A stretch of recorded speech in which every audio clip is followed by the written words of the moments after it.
دخل عليا جاله استدعاء ولي امر. قعدت افكر ازاي اروح المدرسه. قلت له طيب قول لهم ان ماما تبقى ياسمين عز وهتيجي بكره.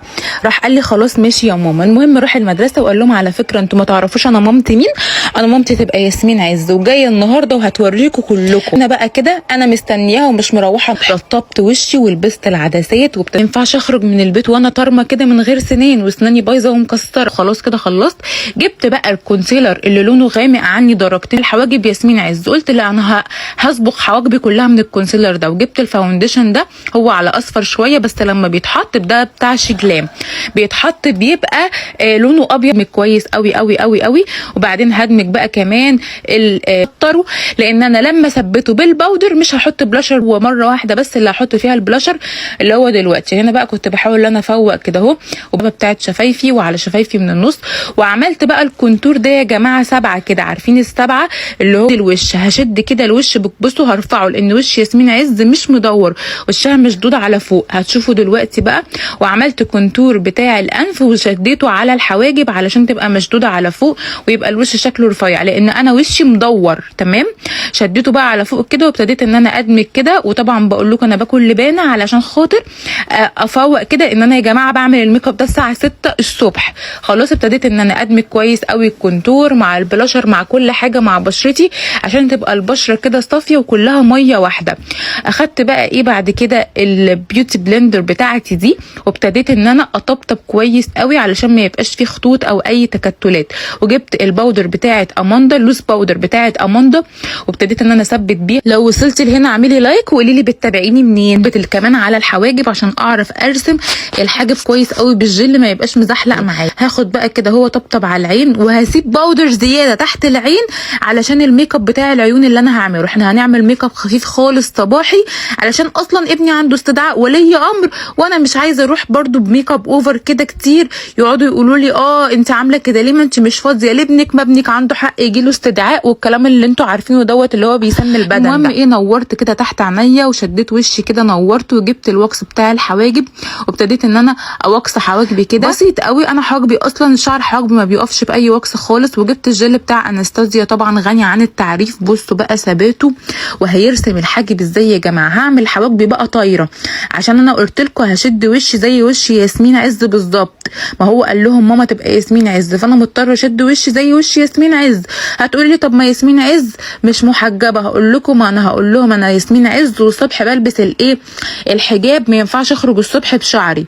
وكمان هضرب لهم كده نضاره شمس عشان خاطر ما يركزوش قوي في وشي بحيث ان انا لو شلت النضاره ما ياخدوش بالهم من الميك اب اللي هيبقى في عينيا ان انا يعني مش ياسمين عز. هتلاقوا في الميك اب كده شكله الميك اب.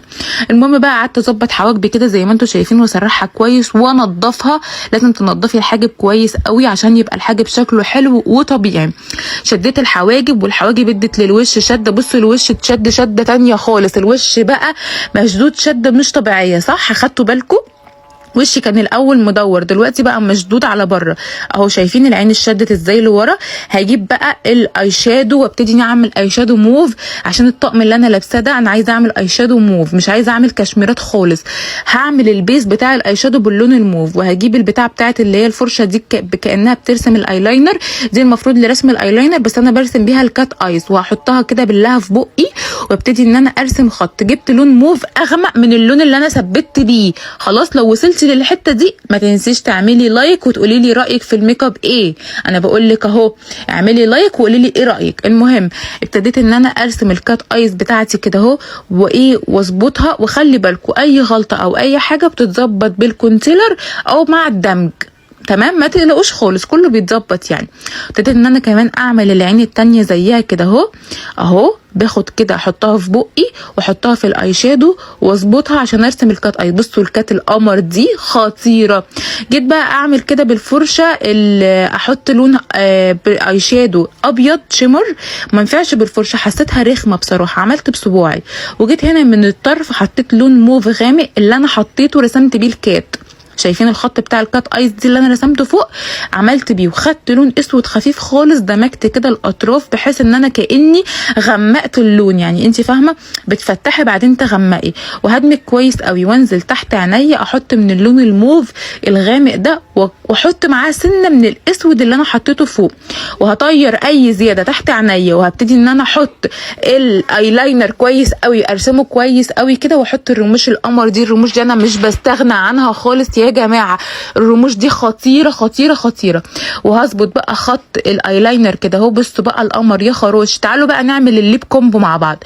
الليب كومبو ده بقى حوار تاني خالص، طبعا كلنا عارفين ان الليب كومبو ده مفيش غنى عنه، كلنا بقينا بنعمله لان هو نزل موضه. بتجيبي اي قلم تحديد بني وتغمقي اطراف شفايفك، يعني هتغمقي الارنبه اللي فوق دي، الحته اللي فوق دي السبعه، وهتغمقي من تحت وتنزلي على نص دايره، ما تنزليش بتحديده شفايفك كلها.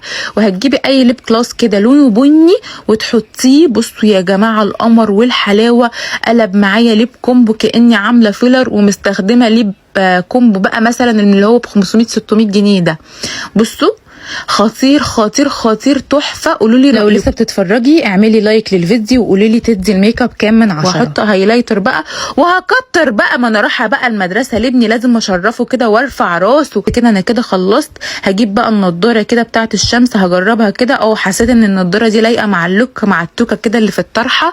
خطيره خطيره، حاجات سيمبل كده للصبح، والشنطه دي كمان سيمبل كده للصبح هخرج بيها كمان.